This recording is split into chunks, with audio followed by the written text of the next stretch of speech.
Ever stop to ponder what money is and why it holds value? It's this ubiquitous entity that governs many aspects of our lives, yet do we truly understand it? In the next few moments, we're going to dive into the fascinating world of money. We'll explore its origins, its significance, and even its evolution into digital formats. So sit back and prepare to view those bills and coins in your wallet in a whole new light. Embark on this journey to unravel the mystery behind money. Scene script: imagine a world without money. Quite difficult, isn't it? Now let's journey back to a time when money as we know it today didn't exist. Picture a world where trade was the order of the day, and a system known as barter was the primary means of acquiring goods and services. Yes, barter, the direct exchange of goods and services without the use of a common medium of exchange. Consider this. You are a farmer with a surplus of wheat and you need a new pair of shoes. You'd have to find a shoemaker who just so happens to need your wheat. This is known as the double coincidence of wants. It means that for a barter trade to occur, both parties involved must want what the other is offering. As you can imagine, this could get quite complicated and inconvenient. Now, another major problem with the barter system was the lack of a standard measure of value. How many bushels of wheat would be equal in value to a pair of shoes, or to a horse, or to a piece of land? There was no common measure. You see, the barter system was highly inefficient, and it was this inefficiency that led to the creation of money. At first, money took the form of commodities like shells, beads, and even cattle. These commodities were universally accepted and could be easily measured and divided. But as societies grew and trade expanded, these forms of money became impractical. So metals like gold and silver became the preferred form of money due to their durability, portability, and divisibility. Eventually, the idea of representative money emerged.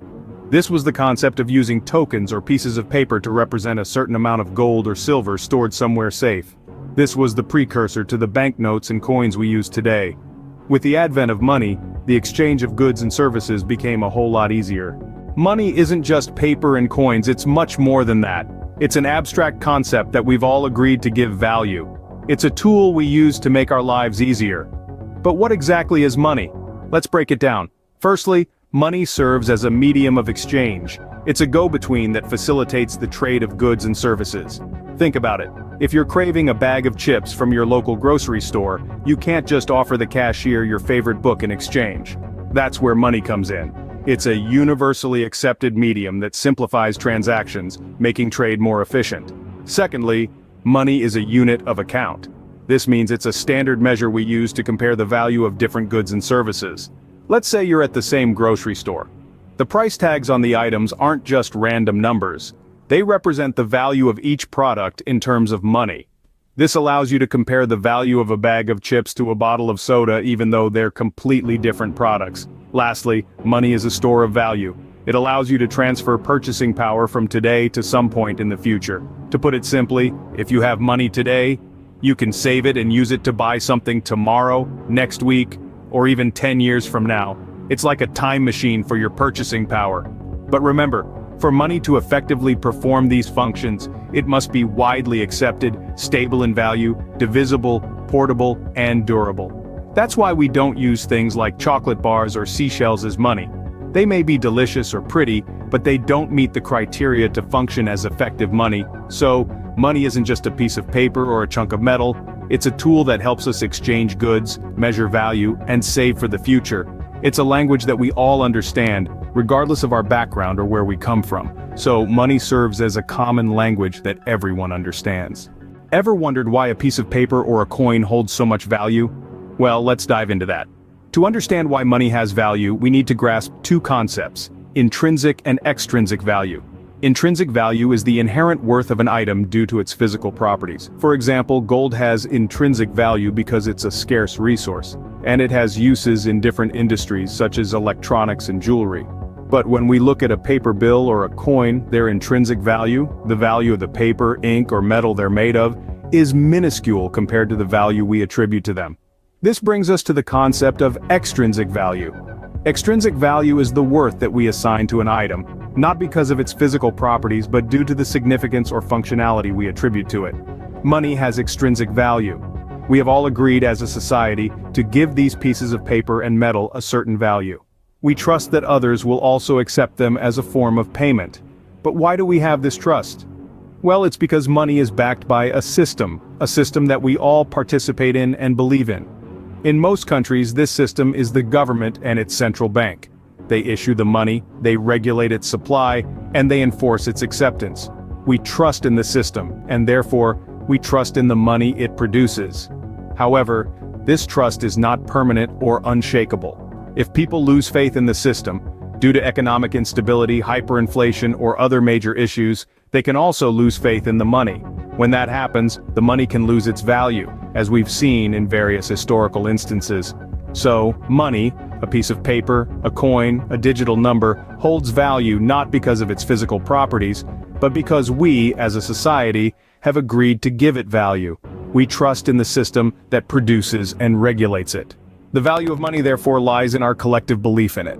As the world progresses, so does our concept of money. This evolution is not just about the form money takes, but also how we perceive and interact with it.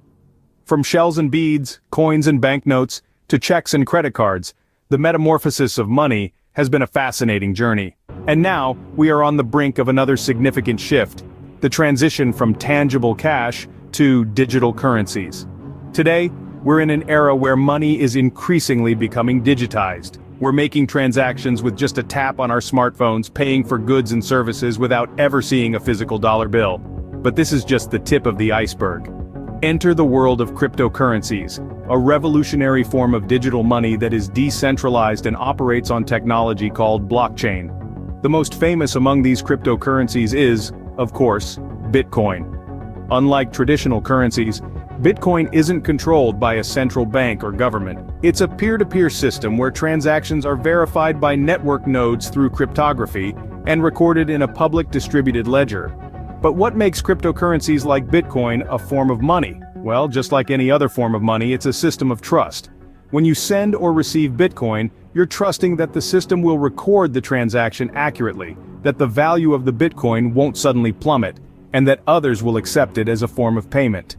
This is similar to how we trust a $20 bill to be worth $20, not because of the paper it's printed on, but because we believe others will accept it as such. So, as we look towards the future, it's clear that the form and medium of money will continue to evolve. We might be moving further away from the physical, but the essence of what makes something money, the trust and belief in its value, remains constant. The future of money might be digital, but the principles remain the same. So we've taken a deep dive into the world of money. We've traversed the ages from the earliest civilizations where money first took root, to the bustling high-tech economies of the present day. We've seen how money, in its earliest form, was not coins or notes, but rather commodities like salt, cattle, or shells, which had inherent value and could be traded for goods and services. We've explored the functions of money as a store of value, a medium of exchange, and a unit of account. Money, we've learned, is not just about wealth. It's a measuring stick, a facilitator of trade, and a safekeeper of value for the future. It's a language that tells us the worth of goods and services.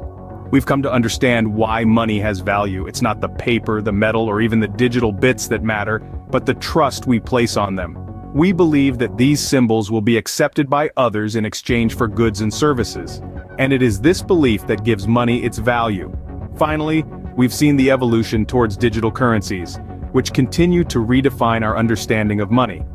As we move forward, the essence of money remains the same,